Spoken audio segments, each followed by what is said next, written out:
산장. 높은 알프스 지방의 만년설로 뒤덮인 산꼭대기. 여기는 그 산꼭대기를 가로지르는 바위 투성이의 헐벗은 협곡이다.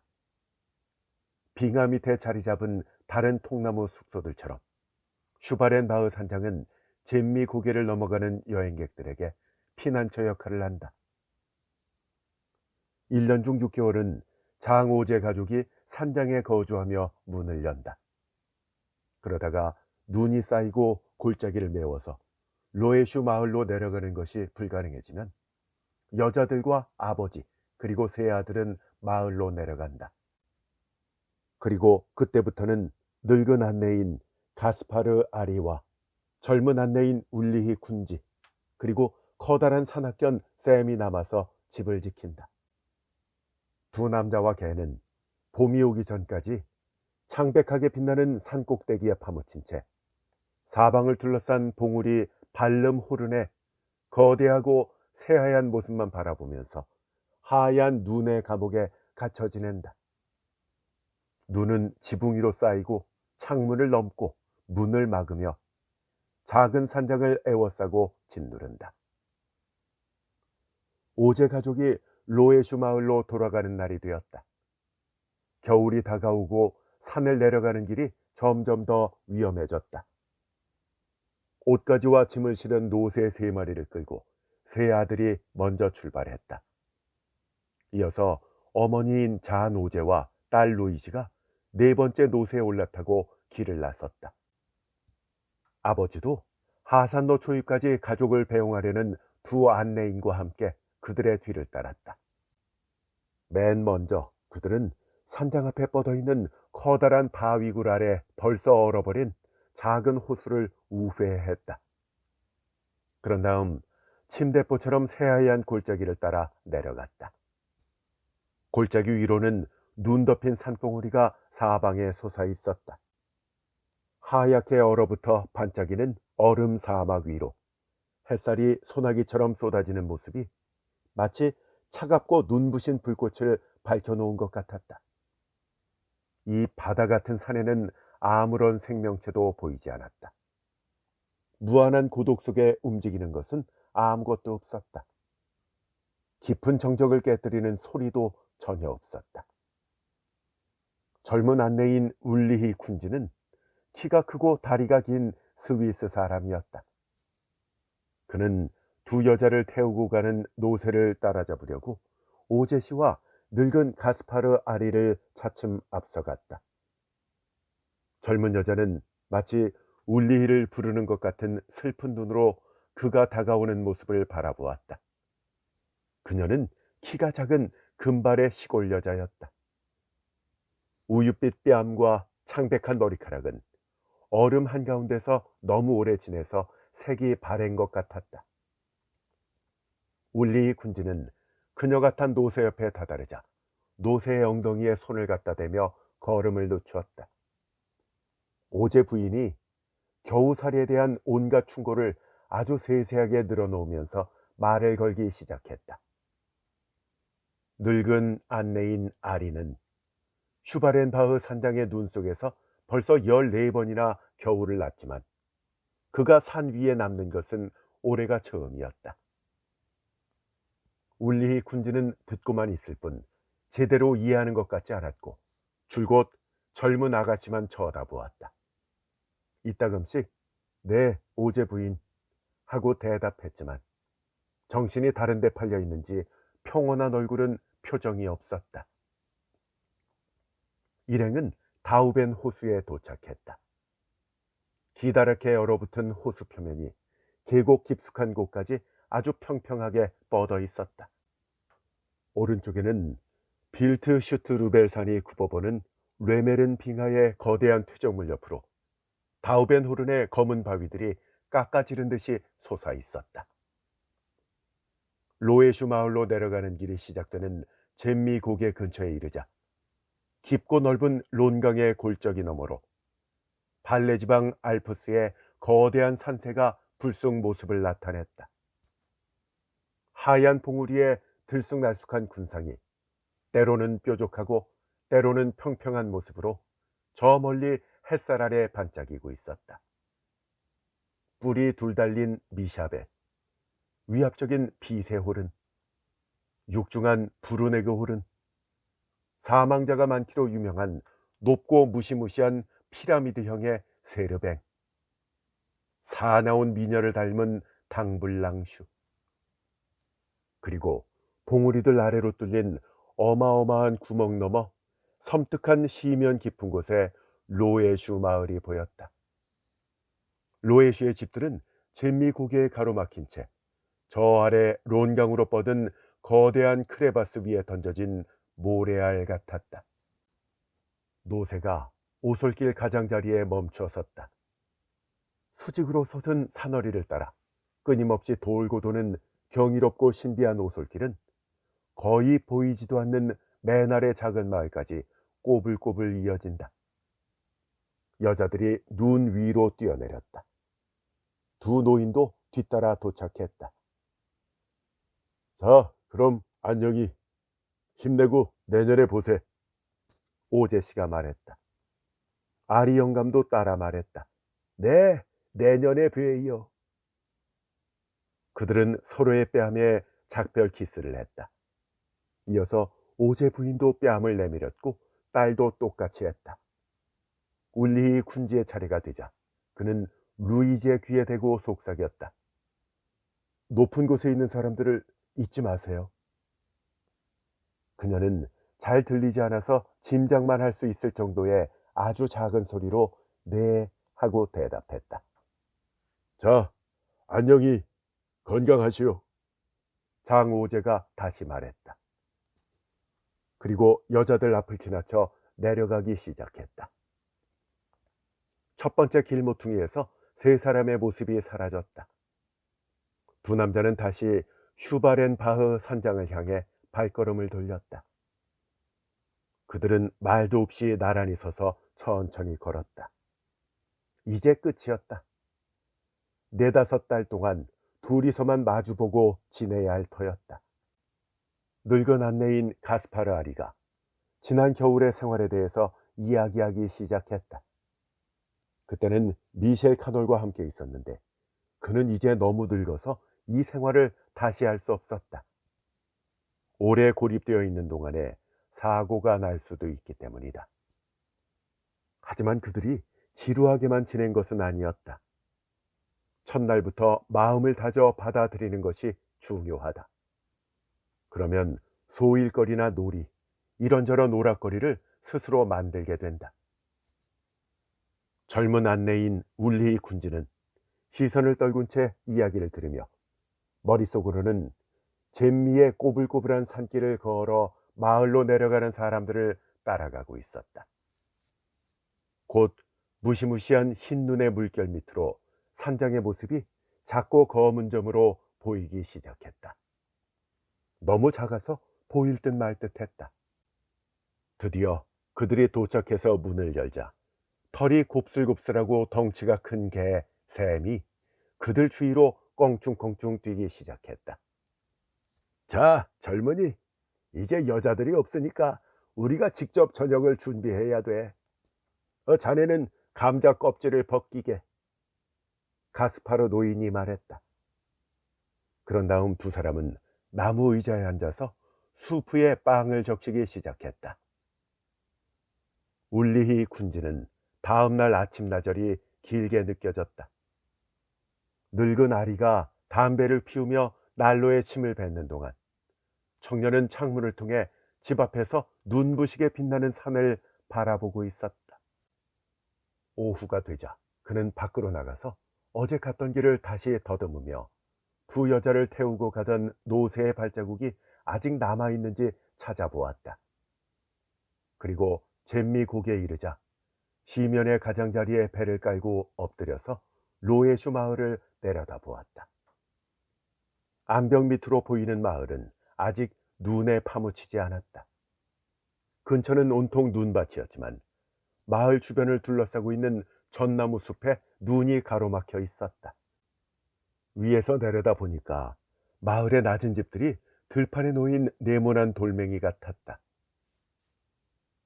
오제 아가씨는 이제 저 회색 집들 중 한 곳에 있겠지? 어느 집일까? 울리 군주는 이렇게 생각했지만 너무 멀리 있어서 집들을 하나하나 구별할 수 없었다. 정말 간절히 내려가고 싶었다. 아직은 내려갈 수 있는데. 하지만 해가 거대한 봉우리 뒤로 넘어가자 청년은 산장으로 되돌아갔다. 아리 영감은 담배를 피우고 있었다. 젊은 동료가 돌아오는 것을 보고 그는 카드놀이를 권했다. 그들은 탁자 양 끝에 서로 마주 앉았다. 오랫동안 브리스크라는 간단한 놀이를 한 뒤 저녁을 먹고 잠자리에 들었다. 첫날과 비슷한 날들이 이어졌다. 날씨는 맑고 추웠으며 눈은 더 오지 않았다. 가스파르 노인은 간혹 이 얼어붙은 산꼭대기로 위험을 무릅쓰고 찾아드는 새나 독수리를 잡을 기회를 노리면서 오후를 보냈다. 울리는 매일같이 잼미고개로 가서 그 마을을 바라보았다. 그리고 그들은 카드놀이, 주사위 놀이, 도미노 놀이를 했다. 재미를 더하기 위해서 내기를 하기도 했다. 어느 날 아침 먼저 일어난 아리가 울리히를 불렀다. 가볍지만 거대한 구름이 하얀 거품을 뿜어내며 머리 위로 주변으로 소리 없이 몰려들더니 두텁고 둔한 거품 이불이 돼서 그들을 뒤덮었다. 이런 날씨가 나흘 밤낮 동안 계속되었다. 그들은 문과 창문을 가로막는 눈을 치워야 했다. 12시간 내내 얼어붙어서 화강암 퇴석보다 더 단단해진 얼음 가루 위로 올라가기 위해 길을 파고 계단도 만들어야 했다. 그리고 집 밖으로 거의 나가지 않은 채 죄수처럼 갇혀 지냈다. 그들은 규칙적으로 해야 하는 일들을 분담했다. 울리 쿤지는 청소와 빨래처럼 청결과 관련된 모든 일을 맡았다. 장작을 패는 것도 그의 일이었다. 반면 가스파르 아리는 요리를 하고 불이 꺼지지 않도록 관리했다. 규칙적이고 단조로운 일을 하는 사이사이에 카드나 주사위 놀이를 오랫동안 했다. 두 사람 다 차분하고 온화한 성격이어서 결코 싸우는 일이 없었다. 초조해하거나 신경질을 내거나 가시돋친 말을 하는 적도 없었다. 두 사람은 산꼭대기에서 겨울을 나기 위해서 체념하는 법을 충분히 터득하고 있었다. 이따금씩 가스파르 노인은 총을 들고 사냥을 잡으러 갔다. 때때로 그가 영양을 잡아올 때면 슈바렌바흐 산장에서는 잔치가 벌어졌다. 신선한 고기의 향연이 펼쳐지는 날이었다. 어느 날 아침 가스파르 노인은 여느 때처럼 사냥을 나갔다. 밖에 걸린 온도계는 영하 18도를 가리키고 있었다. 해가 아직 뜨지 않았으니까 봉우리 근처에서 짐승을 잡을 수 있을 것이라 기대했다. 혼자 남은 울리는 오전 10시까지 누워 있었다. 천성적인 잠꾸러기였지만 늘 활발하고 아침잠이 없는 늙은 안내인과 있을 때는 감히 자기의 천성을 마음껏 따르지 못했었다. 그는 밤낮으로 불 앞에서 잠만 자는 샘과 함께 천천히 점심을 먹었다. 그러고 나니까 혼자 있다는 사실이 서글프고 무섭게까지 느껴졌다. 끊을 수 없는 습관처럼 날마다 하는 카드놀이가 못 견디게 그리웠다. 결국 그는 오후 4시에는 돌아오기로 한 동료를 마중하러 밖으로 나갔다. 깊은 골짜기가 온통 눈 때문에 평평해져 있었다. 크레바스는 메워졌고 두 호수도 사라졌으며 바위들도 눈에 가려서 보이지 않았다. 거대한 산 봉우리들 사이에서 반듯한 모양의 커다랗고 하얀 얼음통이 눈부시게 빛나고 있을 뿐이었다. 3주 전부터 울리히는 마을이 보이던 시면 근처에 가지 못했다. 문득 봉우리로 가기 전에 그곳에 가보고 싶었다.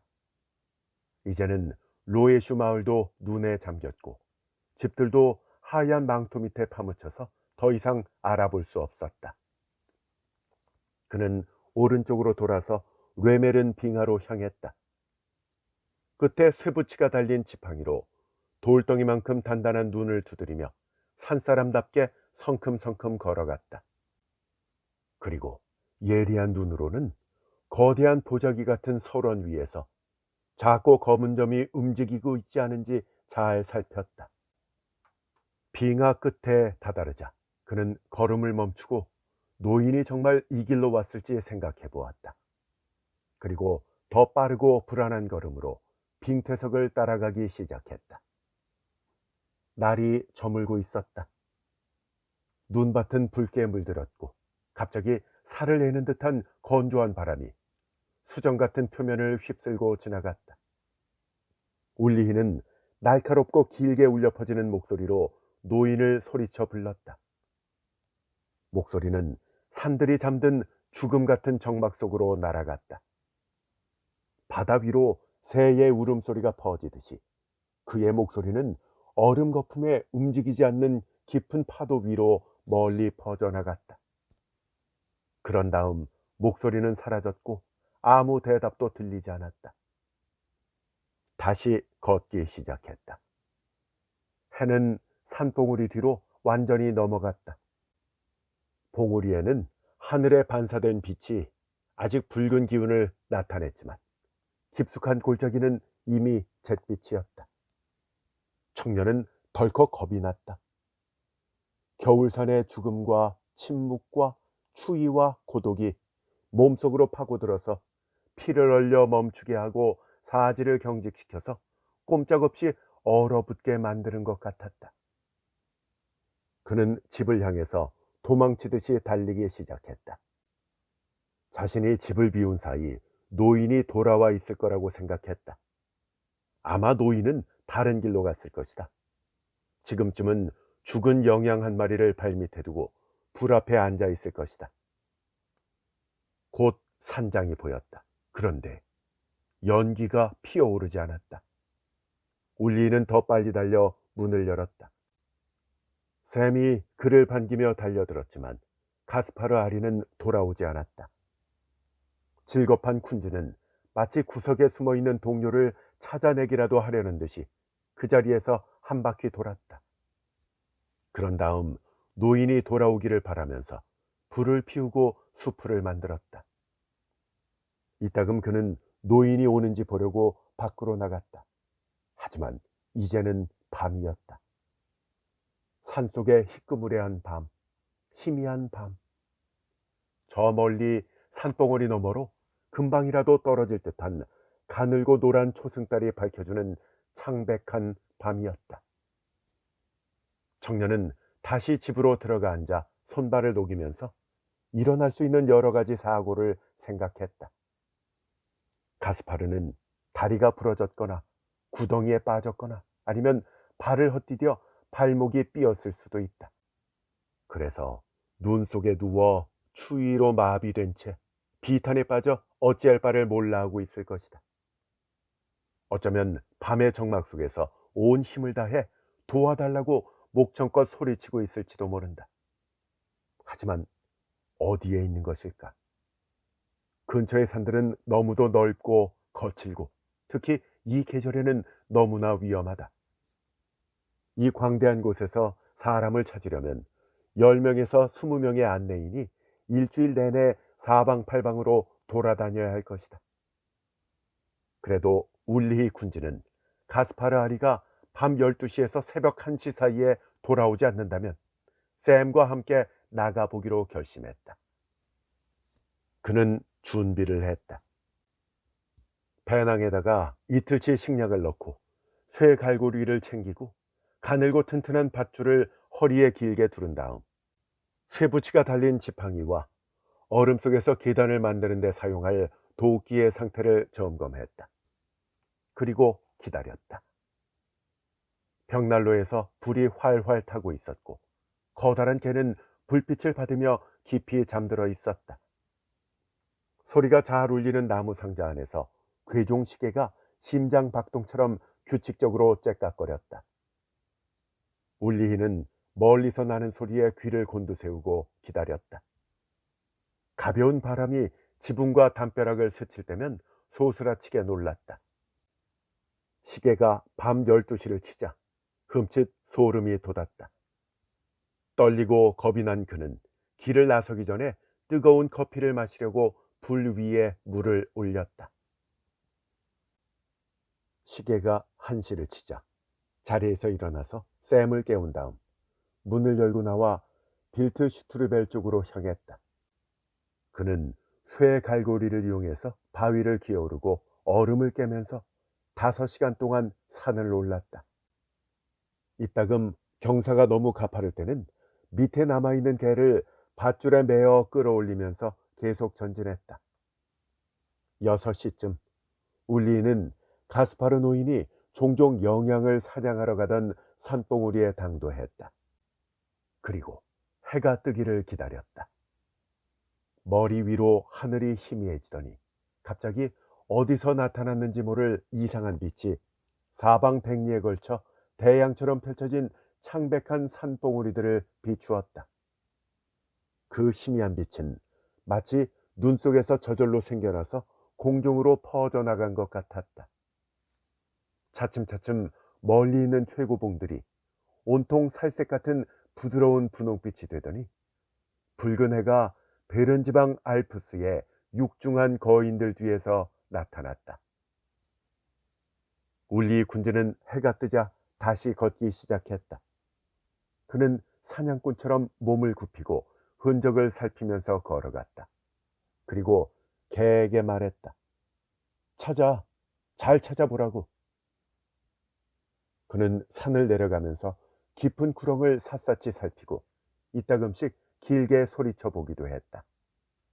그러나 그 소리는 광활한 무언의 공간 속에서 곧장 사라져버렸다. 귀를 땅에 대보기도 했다. 그러다가 사람의 목소리가 들리는 것 같아서 그쪽으로 달려가 다시 불러보면 아무 소리도 들리지 않았다. 그럴 때면 지치고 절망해서 주저앉곤 했다. 그는 12시쯤 점심을 먹었고 자신만큼이나 지쳐있는 샘에게도 먹을 것을 주었다. 그리고 다시 수색을 시작했다. 저녁이 되었을 때도 그는 여전히 걷고 있었다. 이미 50km의 산길을 지나온 터였다. 집으로 돌아가기에는 너무 멀리 왔고 더 나아가기에도 너무 지쳐서 그는 눈 속에 구덩이를 파고 가져온 이불을 덮고 개와 함께 구덩이 속에 웅크렸다.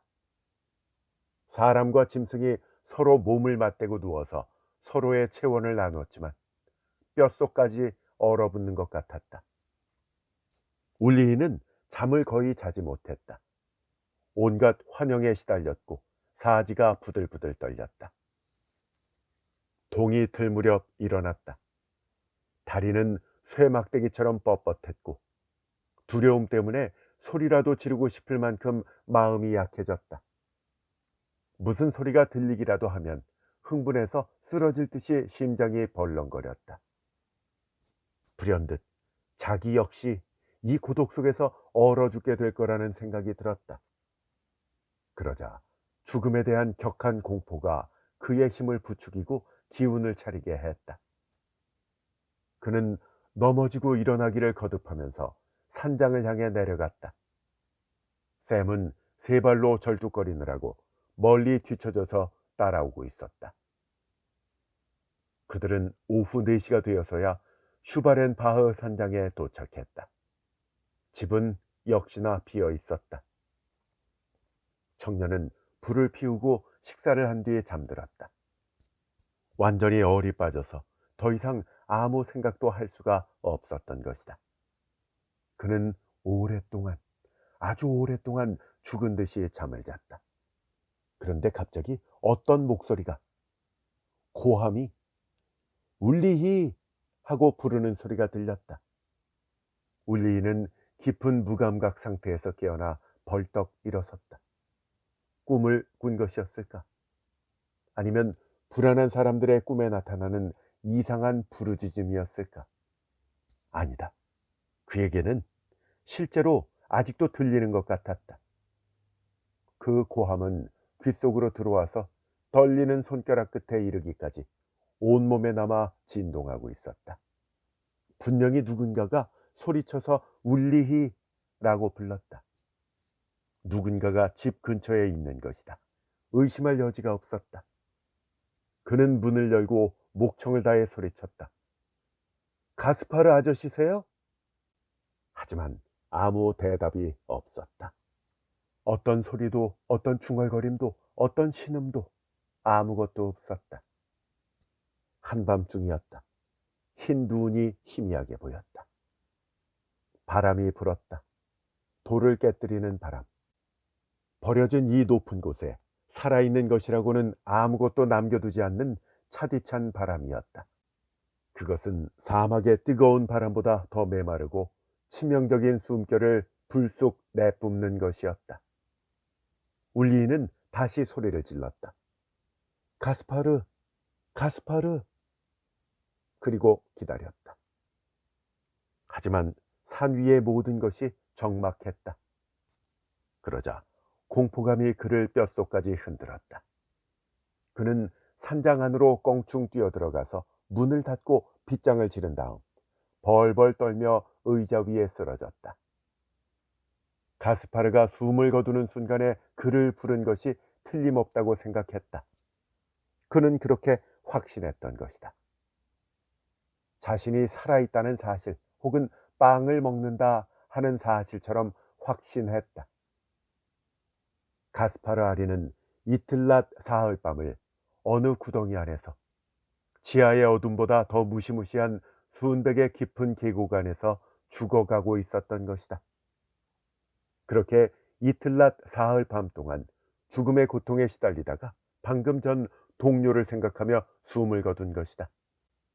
그리고 이제 막 자유로워진 영혼이 울리히가 잠자는 산장으로 날아와서 죽은 자의 영혼이 지닌 능력, 살아있는 사람에게 파고드는 신비롭고 무서운 능력으로 울리히를 부른 것이다. 목소리 없는 영혼은 잠자는 사람의 지친 영혼 안에서 소리쳤다. 마지막 작별 인사 혹은 충분히 찾지 않은 사람에 대한 비난이나 저주였다. 울리히는 그렇게 생각했다. 그는 또 그 영혼이 저기 아주 가까이에 벽 뒤에 자신이 방금 닫은 문 뒤에 있음을 느꼈다. 영혼은 불 켜진 창으로 날아와 깃털을 스치는 야행성 새처럼 배회하고 있었다. 넋이 나간 청년은 공포에 사로잡혀서 비명을 지를 뻔했다. 도망치고 싶었지만 밖으로 나갈 엄두가 나지 않았다. 감히 그럴 수 없었고 앞으로도 그럴 수 없을 것이다. 늙은 안내인의 시체를 찾아 묘지에 축복받은 땅에 묻어주지 않는 한 유령이 밤이고 낮이고 바로 거기 산장 주위에 남아있을 터였기 때문이다. 날이 밝고 다시 태양이 빛나자 쿤즈는 자신감을 약간 되찾았다. 그는 식사를 준비하고 개에게 수프를 만들어준 뒤 눈 위에 누워있을 노인을 생각하며 괴로운 마음으로 꼼짝 않고 의자에 앉아 있었다. 그런데 어둠이 다시 산을 뒤덮자 새로운 공포가 엄습했다. 그는 이제 촛불 하나가 겨우 밝히는 어두운 부엌을 서성이고 있었다. 부엌 한쪽 끝에서 다른 쪽 끝까지 성큼성큼 걸어다니면서 전날 밤의 무서운 외침이 또다시 바깥의 적막한 정적을 가로지르는 것은 아닌지 귀를 기울였다. 외로웠고 스스로가 가엾게 느껴졌다. 어느 누구도 그처럼 외로웠던 적은 없었을 것이다. 울리히 쿤지는 이 광대한 누운의 사막에 혼자 있었다. 사람들이 사는 땅, 사람들의 집, 분주하게 움직이고 소란스럽게 요동치는 삶으로부터 2000m 떨어진 높은 곳에 혼자 있었다. 얼어붙은 하늘에 혼자 있는 것이었다. 그는 어디로든 어떻게든 도망치고 싶어서 미칠 지경이었다. 시면으로 몸을 던져서라도 로에슈 마을로 내려가고 싶었다. 하지만 감히 문조차 열 수가 없었다. 죽은 사람이 이 높은 곳에 혼자 남고 싶지 않아서 길을 가로막을 것이라고 확신했다. 자정 무렵 걷느라 지치고 불안과 두려움에 짓눌린 그는 마침내 의자 위에 앉은 채로 잠이 들었다. 귀신 들린 장수가 두렵듯이 침대가 두려웠던 것이다. 그런데 갑자기 전날 저녁에 들었던 날카로운 소리가 귀를 찢었다. 어찌나 날카롭던지 울리히는 유령을 쫓으려고 팔을 뻗다가 의자와 함께 뒤로 넘어졌다. 그 소리에 잠에서 깬 샘이 놀라서 짖기 시작했다. 그리고 위험이 어디서 오는지 찾아내려고 집안을 빙 돌았다. 문 가까이에 이르자 샘은 털을 곤두세우고 꼬리를 치켜든 채 문 밑에 코를 대고 킁킁거렸다. 그러면서 세차게 숨을 몰아쉬고 냄새를 맡으며 으르렁거렸다. 어리 빠진 쿤지는 일어나 의자 다리를 붙잡고 외쳤다. 들어오지 마! 들어오지 마! 들어오면 죽여버릴 거야.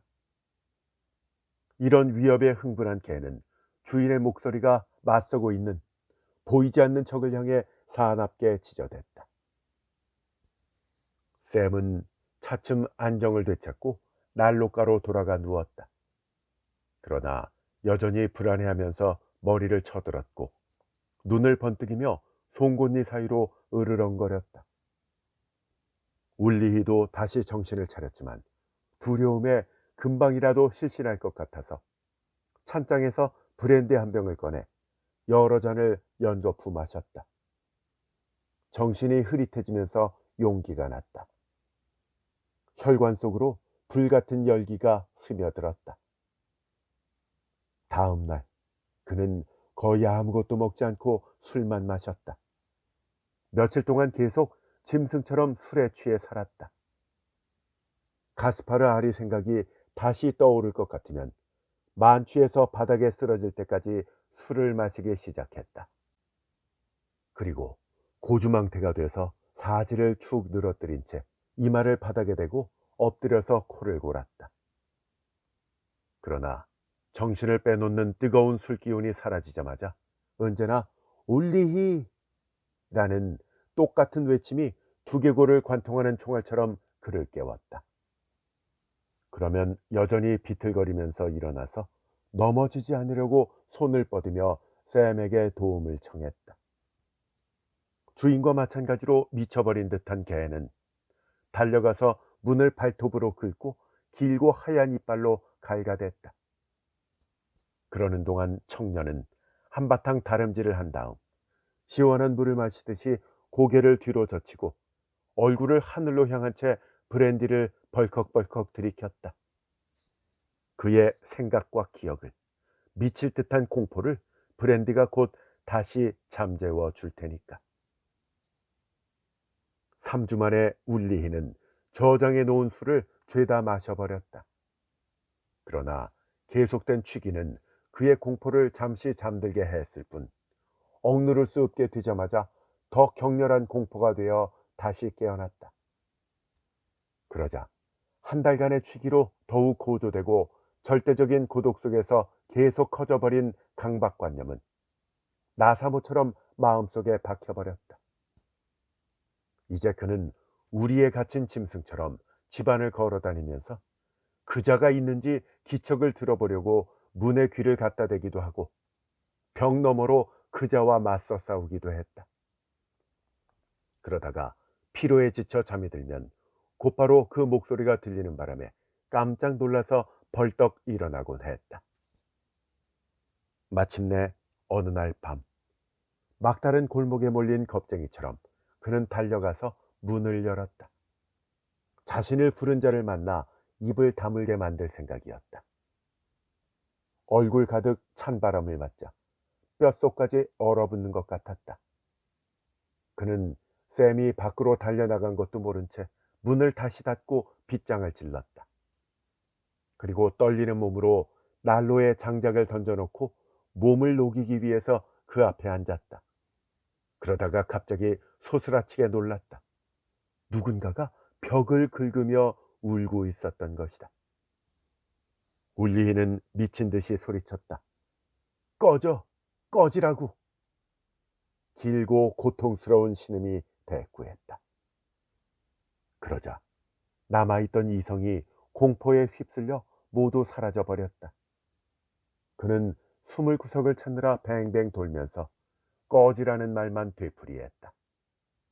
상대방은 계속 울부짖으며 벽에 몸을 비비고 집을 따라 움직였다. 울리는 그릇과 식량이 가득 들어있는 떡갈나무 찬장으로 뛰어가서 초인적인 힘으로 찬장을 들어 올린 다음 문까지 끌고 와서 앞을 가로막았다. 그리고 마치 적에게 포위라도 된 것처럼 매트리스, 짚을 넣은 깔개, 의자 등 남아있는 모든 가구를 차곡차곡 쌓아서 창문도 막았다.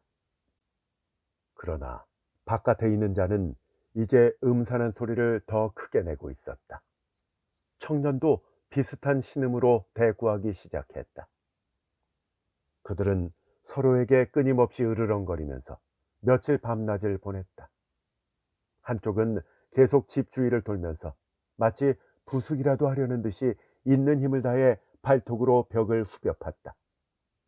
그리고 집안에 있는 다른 한쪽은 몸을 구부리고 귀를 돌벽에 갖다 댄 채 상대방의 모든 움직임을 따라다녔다.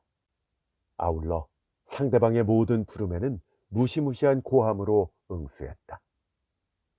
어느 날 저녁, 울리히의 귀에 더 이상 아무 소리도 들리지 않았다. 그는 너무나 피로에 지쳐서 앉자마자 곧 잠들어 버렸다.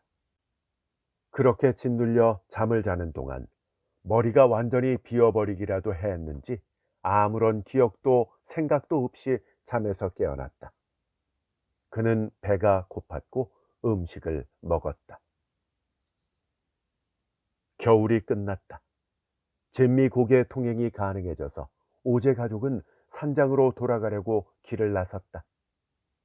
오르막길 꼭대기에 이르자 여자들은 노새에 올라탔다. 그리고 조금 뒤에 만나게 될 두 사람에 대해서 이야기했다. 그녀들은 길이 뚫리자마자 산장에서 머물렀던 두 사람 중 하나가 며칠 더 일찍 내려오지 않은 것을 의아하게 생각했다. 드디어 산장이 보였다. 산장은 아직도 눈으로 잔뜩 덮여 있었고 문과 창문은 닫혀 있었다. 지붕에서 약간의 연기가 새어나오는 모습을 보고 오제 씨는 안심했다. 그러나 가까이 다가가자 문턱에 독수리가 파먹은 동물의 뼈대가 눈에 띄었다. 커다란 뼈대는 모로 누워 있었다. 모두들 그것을 살폈고 부인이 말했다. 이거 쌤인 것 같은데? 그런 다음 그녀는 이봐요, 가스파르! 하고 불렀다. 하지만 안에서는 짐승 소리 같은 날카로운 외침이 응답했다. 오제 씨가 다시 불러보았다. 이봐, 가스파르! 하지만 조금 전과 비슷한 소리가 다시 들렸다. 그러자 세 남자, 즉 아버지와 두 아들이 문을 열려고 했다. 하지만 열리지 않았다.